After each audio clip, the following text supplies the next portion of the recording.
إن خلص الفول أنا مش مسؤول، واللي ياكل الفول يمشي عرض وطول.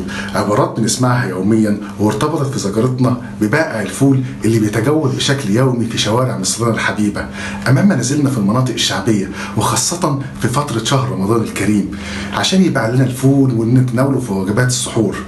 على رأي ستي كانت بتقول لي اتسحروا فول، فالفول هو مسمار العقل والبطون. الجمله دي عدت عليا عابره جدا، بس قلت لا افكر واعرف ايه الفول، واعرف ان الفول ده ارتبط ازاي بقدماء المصريين.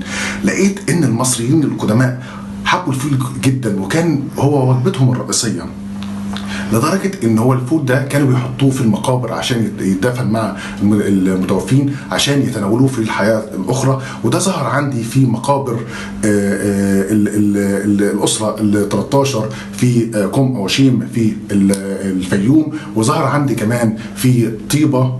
ولما جيت بصيت على اسم الفول باللغه المصريه القديمه، لقيت ان الفول باللغه المصريه القديمه ظهر واتسمى اورت، واتذكر عندي في بعض البرديات الطبيه، وكان بيستخدم فيه علاج الانيميا، واستخدم فيه علاج الضعف العام في برديه ادون سميث، في برديه ابرست.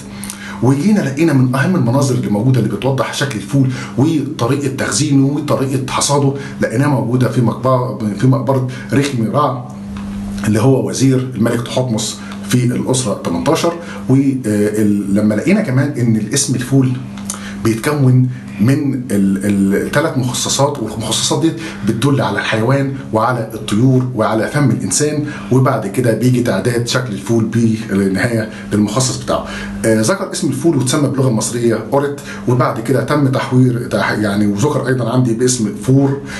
ممكن تكون هي كلمه فور اللي هي في كلمه فول اللي احنا بنذكرها دلوقتي، اللي هي تغيرت كلمه حرف الراء الى حرف اللام.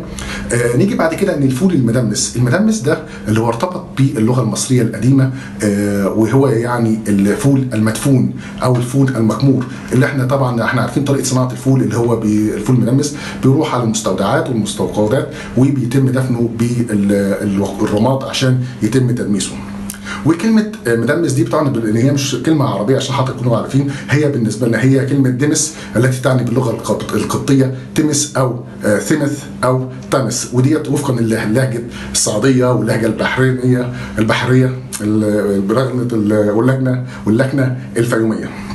بنيجي كمان بنقول ان اللي ظهر عندنا الفول ده وكان منتشر جدا في مصر القديمه، وكان هو حائط الصد ضد المجاعات، لان المصريين القدماء كانوا بيفضلوه وكانوا مقبلين عليه. وكلمه تمس كمان عشان نعرف الفول المدمس هي بتعني يدفن، وديت جايه من كلمه صمطوي اللي هو الاتحاد بالارض او الدفن بالارض. بنهايه حلقتنا عرفنا كده كلمه معنى الفول واهميه الفول عند قدماء المصريين. انتظرونا في الحلقات القادمه باذن الله. شكرا.